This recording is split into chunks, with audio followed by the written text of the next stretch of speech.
Good afternoon. Welcome to the Daily Gunner. Before you do anything, please make sure you head over to my YouTube channel, Big Gunner. Hit the subscribe button, hit the like button, and just to help keep me going. So today, just talk about what happened last night when we played Newcastle United. I expected more from Newcastle, to be honest. When I saw their lineup and they had three strikers, and I thought they were gonna give us a bit more hell. To be fair, Carroll played really well in the FA Cup match, so I was expecting a bit more from their players and their forward line, but they just flat out to deceive. They didn't really give us any trouble at all. So I mean, that was only good for us. We can only beat what's in front of us, and I feel like we've done it quite comfortably, to be honest. Yeah, so just quickly give what I thought were the player ratings. Leno 7, kept a clean sheet, so can't really argue with that. Cedric was really good yesterday, to be honest. But again, didn't really have much to do. Didn't have much defensive work to do because they weren't attacking. So nice and easy day for him. Holding, you know what? Just the whole back line. It's just quite easy for them in the defensive sense. Tierney was getting forward as usual. Cedric got a little nutmeg in near the end as well. So yeah, I thought like the whole back line played well, but they didn't really have much to deal with, to be honest. I gave Partey an 8. I thought Partey was man of the match, but again, it's quite scary because I don't feel like that was him at his best. So we know that there's a lot more room for improvement with him. So that's only going to be good for the Gunners. Shaka played a 7, getting better, being a bit more consistent.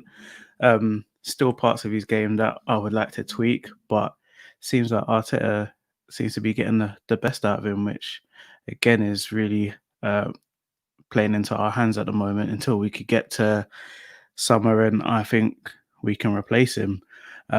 Saka, again, 8. He gives you 7s and 8s every week. The energy, I mean, obviously he's young, so he's going to be quite energetic, but plays just like he's been playing forever. And same with Smith Rowe. I gave them both an 8 because, yeah, they've just been playing like they've been around forever, to be honest. And it's only going to be good for the future of Arsenal because we've got, Tierney's 23, that he's still young.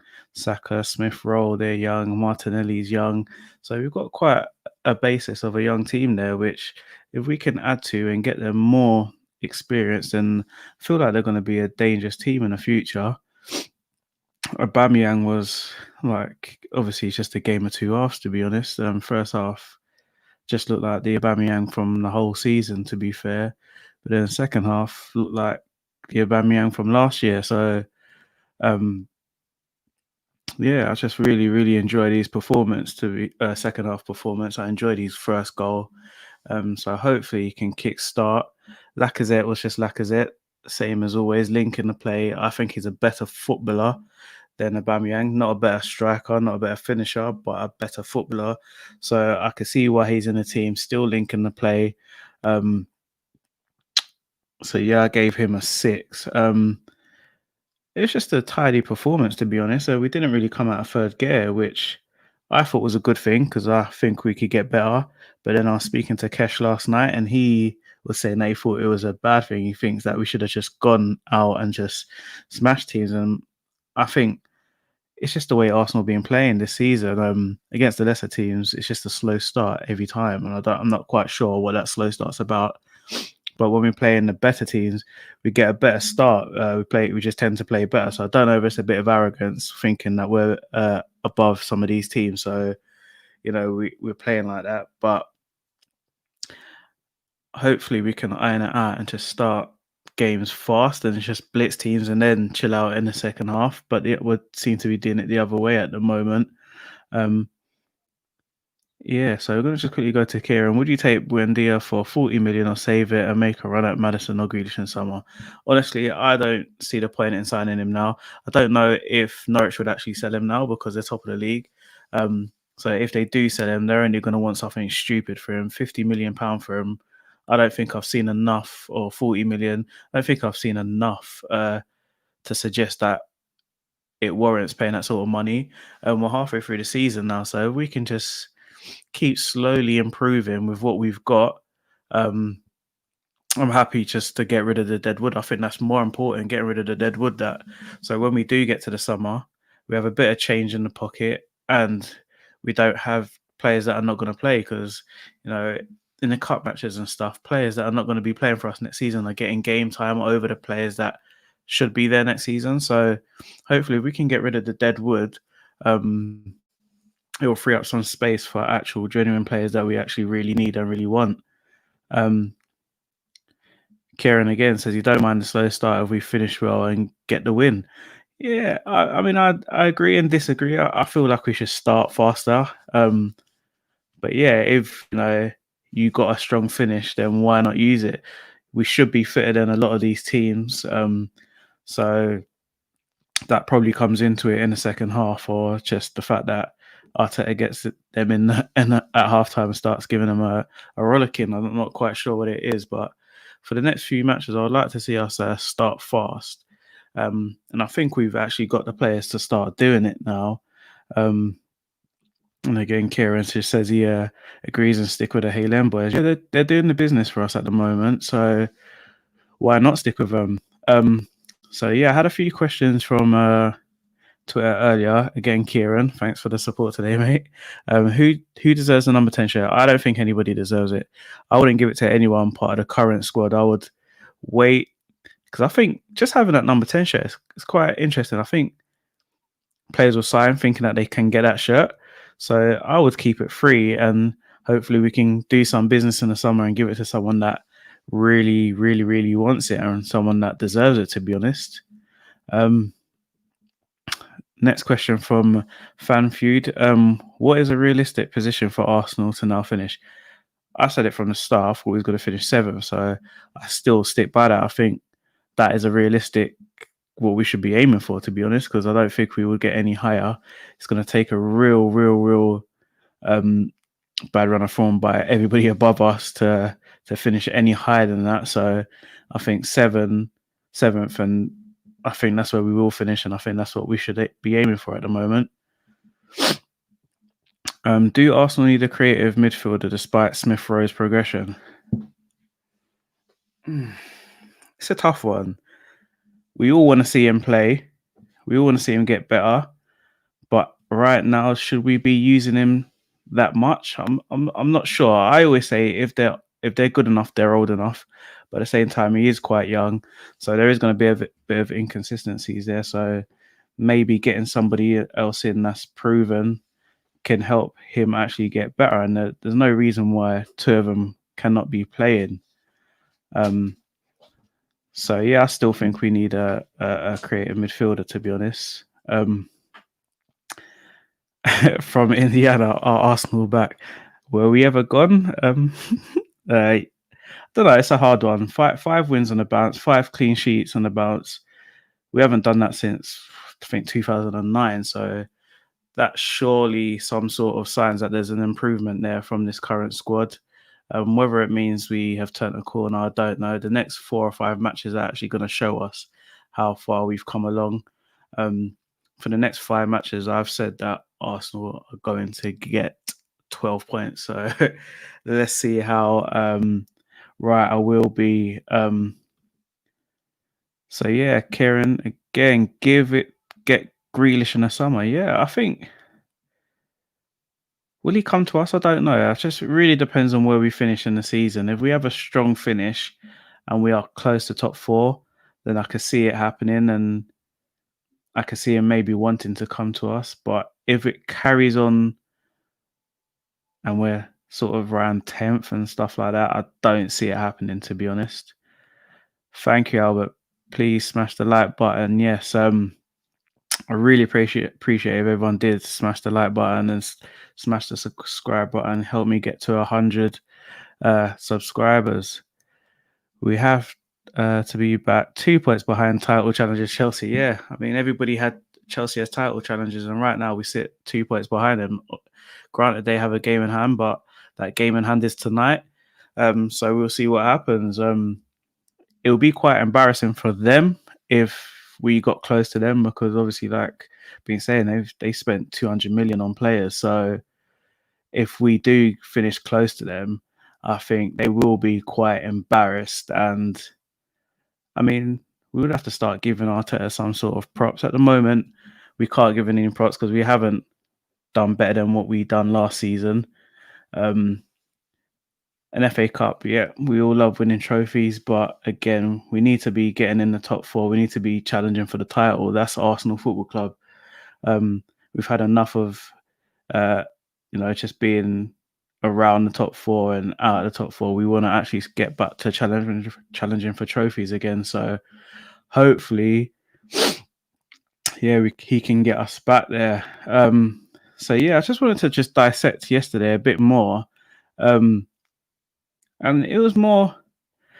Yesterday, I gave Partey a 7.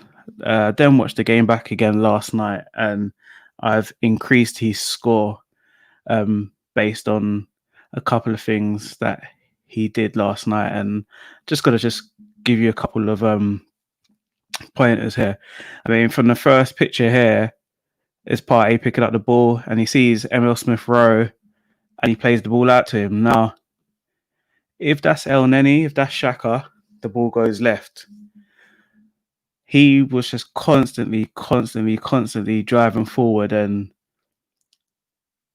I didn't really expect that from him. I thought he was just going to be there just to sort of break up attacks, but he's breaking up attacks and then starting attacks for us, which we haven't had that since Patrick Vieira, to be honest. So I don't want to get too carried away and say, yeah, this guy's going to be the best thing since sliced bread, but the signs are there that he's really improving his team. And then again, I've got loads of examples where if it's Xhaka, there's a guy at the top of the screen there. Xhaka gives that ball to the guy at the top of the screen, but again, Partey is looking forward and he hits the space to Emil Smith-Rowe.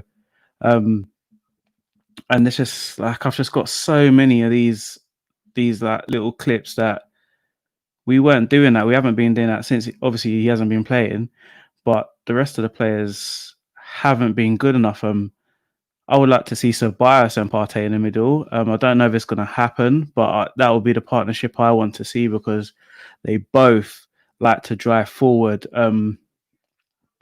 As much as Xhaka's been playing well, I think he's still a bit of a liability. I still think he puts us in a bit of danger that doesn't need to happen, to be honest. And he could help with attacks, but he doesn't really help with attacks. I know it's not his main job, but I think he could help us a bit better. Again, Partey made Aubameyang play better. It's been a long time since Aubameyang's been able to play on the last defender and get space in behind and be confident that the ball's coming. Because, again, nobody goes for those little passes and tries to get them over the top and in behind. It's always to feet. It's always sideways.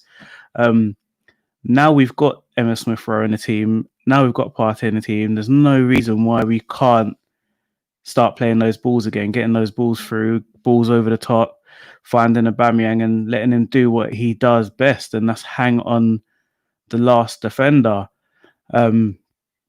Here again, the dotted lines is where I would expect a player to pass the ball, but Partey gives it into Emil Smith-Rowe, it's an easy pass for him, but it's also a risky 2-yard pass, which I like to see. I like to see those little risky 2-yard passes that can get cut out, but if they don't get cut out, they get your team on the attack. And we all know Smith-Rowe on the half turn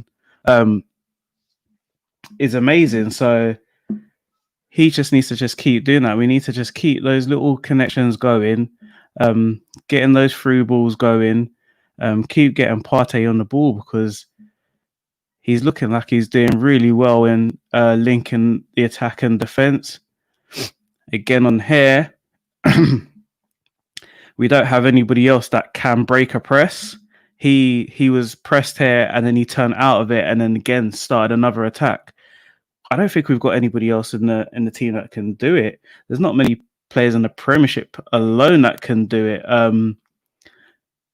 watch Kante and I think he's the best DM in the Premiership, but he's not good when he's being pressed. So yeah, I agree. Partey the pass to Bamyang yesterday was absolute class. That's just what we need to just keep seeing, to be honest. We missed it so much when he wasn't playing. Again, this one was another great move. Partey starting in that sort of quarterback position, spraying the ball out to Emil Smith-Rowe, who actually took it down ridiculously good yesterday into his path, outside of his boot. And it just shows that we're getting these little connections. We've got these couple of ballers in the team now that can actually play football, and they're all just linking up together. And I just think if we can just get a couple of more players, another centre midfielder, probably another attacker, back up for Kieran Tierney, maybe a right back, to be honest. And I think next season will be a good year for us. Yeah, I agree. We haven't had a big powerhouse player to take us from defence to attack in a long time. And I honestly think Patrick Vieira was the last one that I can honestly remember. So that's only going to be a good thing for us, because I feel like you don't need to pack out your midfield as much when you do have somebody in there that can do that. Some teams need two players to do it. Like, you need someone that can break from midfield, but you also need someone that could defend. And I think Man United is the prime example where they're playing Matonale and they're playing Fred, when that's two players to do one person's job, which at the moment Partey is doing. And then, you know, if Partey was playing for Man United, they probably would be playing Van den Beek in there with him, because he wouldn't have that much of defensive work to do, because Partey can do all of that for you. To go on to Kieran's comment, would I keep playing Cedric right now? Yeah, to be honest. I know it was only Newcastle yesterday, but Cedric just seems more comfortable on the ball, seems more calm. You know, he got a little nutmeg in. Portuguese international. So he does have a bit of, you know, he's played in the Premiership for years as well. So he does have something about him. So why not? Just, I think now's the time to rotate the team a little bit. Get him in there. I'll be playing him. I was a bit skeptical when someone said play Cedric the other day. I was like, nah. But after watching yesterday, I do think that's probably the way forward at the moment, to play Cedric in there. So yeah, I'll be playing Cedric in the next match, to be honest. And let's just see what he can do for the rest of the season going forward. And then just the last example I had. Now, this is the difference between Partey and Xhaka. Xhaka's the guy on the ball. He has 3 forward passes, and then he has the red side pass, which even for Xhaka, I thought he would go for the red side pass, which is it's probably the pass you don't want to see, but you will take it just to keep possession. Now, we've got 4 players breaking their neck to get forward. If you look in the second clip, Lacazette's right forward, Saka's forward, Emil Smith-Rowe's to the side, and Tierney's forward as well. Xhaka does a 360 U-turn and goes back to David Luiz. Now, for me, that is the difference. That could make the game, 3-4-0.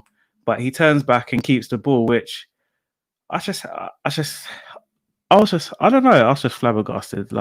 It just really, really annoyed me. I hate to see things like that. Just keep going forward. And again, that's what we've missed. Partey is the difference, and I think he will be the difference going forward.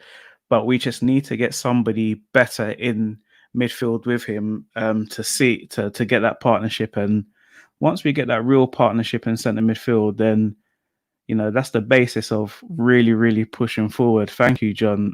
Really appreciate it, sir. But yeah, I was obviously, like I say, it was only Newcastle, not to be disrespectful to them, but they're currently probably on form the worst team in the Premiership. So,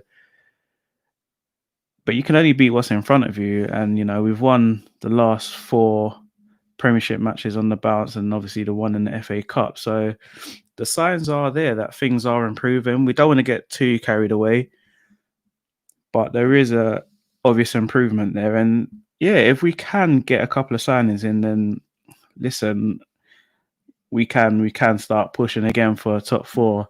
Yeah, Partey is a baller. Maybe you should try sign Basuma or Savica. Yeah, for me, Basuma would make more sense just for the fact that he's played in the Premiership. He's playing in the Premiership.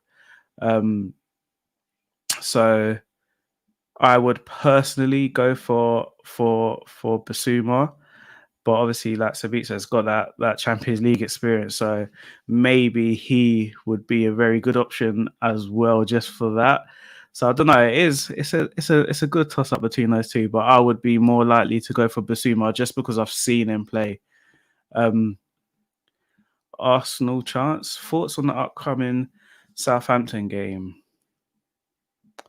Um, if you're talking about the FA Cup one, if we play them, because they've got to beat Shrewsbury first, FA Cup one is going to just be youngsters, like a mixture of youngsters and first team players. I do expect to win that match. The league match, yeah, I expect us to beat them again. To be honest, we drew 1-1 at the Emirates, if I remember correctly. And we was going. They were like at the best of their game, and we was just going for a terrible patch. So to still get a 1-1 from that game when they're in supposedly their best moment, then I think that was probably a good result. The way we were playing at the time. If Danny Ings is playing, we don't know. Then he would be a danger man. But the way we've been defending, like I say, we haven't conceded for 5 games now. So I'm not too worried of the way we're defending at the moment. And no matter who's come in there and defended, they've all played well. So it's very, very, very interesting for us at the moment. Yeah, Basuma, Partey, and Will Smith Rowe. That's for years as well. That's going to give you 4 or 5 years. So yeah, I'm up for it, Kieran. If you got the cash to help us get them, then yeah, let's go for it. Basuma does the day work and Partey can be his normal box to box self. Yeah, I agree. I think to be fair, they both could do both jobs. Both could do the day work and both could be box to box, which I don't think we've ever had that. So that would be something different for us as well.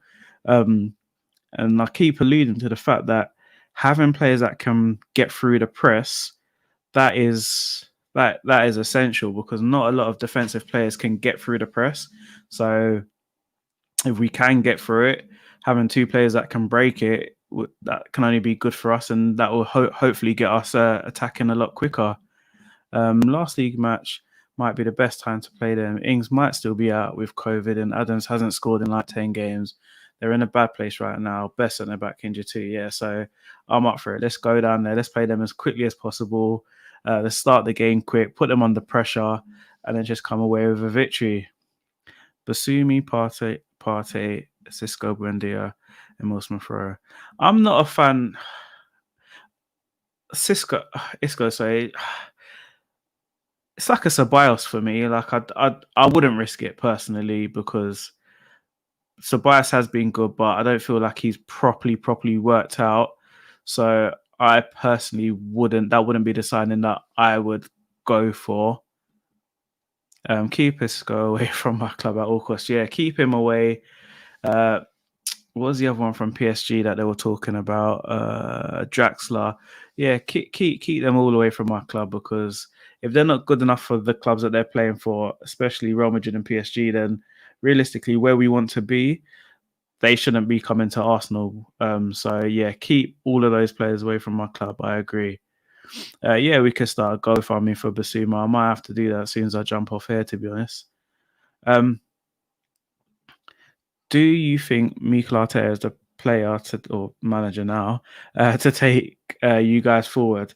Yeah, honestly, I do. I do think he is. He needs a bit of backing. He also needs time. He also needs the space to make mistakes. Which probably you don't want him to do at Arsenal. You probably would have preferred that he made these mistakes at a lower team, and then we got him. But it is what it is. I didn't want him to get the job in the first place, but now he has the job. I'm here for it. I've said I want him to have 4 transfer windows and then see where he is. if he hasn't got us in the Champions League or anything after 4 transfer windows, then I will need to sort of step back and reassess my life and how I feel about him. But yeah, at the moment, I'm all for him, and I do think he can take us forward. Buendia or Grealish? Grealish all day, to be honest. I haven't seen enough of Buendia. I know people keep throwing loads of stats of what he's done in the Premiership, what he's doing in the Championship, but for the fact that I don't remember him in the Premiership that much shows that I don't feel like he was that great.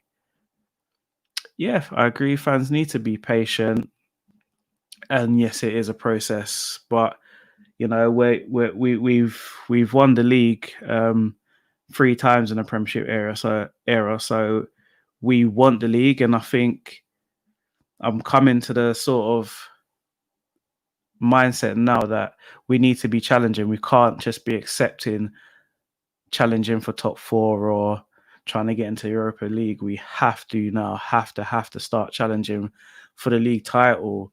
You know, you can't give Aubameyang a crazy contract or Mesut Ozil a crazy contract and then you're not challenging for the Premiership. That doesn't make sense to me. For a long time, you know, the board and Arsenal had me fooled into thinking, yeah, finishing top 4 is a good thing, and you know, just winning FA Cups is a good thing. But recently, I've just started to think, no, it's not a good thing. We need to be challenging for the league.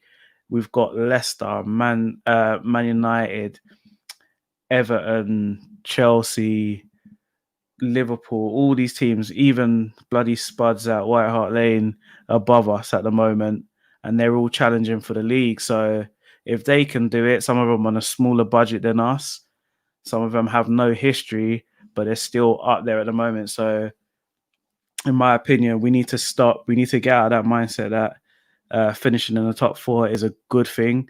At the moment, where we have been for the last 5 years, breaking into the top 4 should be like the first thing you aim for. But within 2 years, once you get into the top 4, you should then now be thinking, yeah, we need to go for the league. So he said he had a 3-year plan. He's 1 year in, so he's got 2 years to deliver his plan. So he really needs to get us close to top 4, or he might be out of a job, to be honest. But yeah, I'm here for it, man. I'm gonna back him to the moon and back. You know, he seems to have got some sort of pattern that he likes to play now. He's got young players that are coming through and doing the business for him, mixed with some seasoned professionals. You know, Willian and people like that haven't worked out. So we need to try cut our losses with people like Willian and Pepe if we don't think they're good enough. Try recruit some sort of change for them and then just reinvest again and keep reinvesting in the team. But yeah, I mean, I saw a lot of doom and gloom and a lot of people saying, oh, you haven't turned the corner. You know, you only beat Newcastle, but we've won 5 on the bounce now. So that's more than we've done in a long, long while. So yeah, I'm here for it. We just need to just keep improving. I'd just like us to see us start matches a bit better, bit more intensity at the start of the matches, get an early goal, put the team under pressure, and get back to the days where we used to, you know, there was times where we was winning 4 and 5-0 and things like that. I haven't seen that for ages. So yeah, I'm starting to see things are like we still got like Martinelli and people like that to join it into the team as well. So it's only a good thing for us. But yeah, Southampton next in the FA Cup and in the league, it would look like. So yeah, let's just give them 2 beatings and then look forward to the Wolves game and then just kick on from there. But yeah, I'm really happy to be an Arsenal fan right now. I want to keep smiling until the smile's wiped off my face. But people want to say, "Oh, why are you happy?" We've won 4 or 5 games, so you're going to be happy. I'm a fan, and I enjoy watching my team. So yeah, I just can't wait to the next game now, to be honest. So bring on the weekend. But yes, everybody, thank you for everybody that's joined the live stream today. Thank you for all the questions and helping me out. But please don't forget to subscribe to the channel, like the video. Don't forget to share the content so I can keep doing it. But yeah, come on, you Gunners. And hopefully, yeah, get 3 points on our next match. So everybody, please enjoy your evenings. Stay safe and remember to social distance. Have a good evening.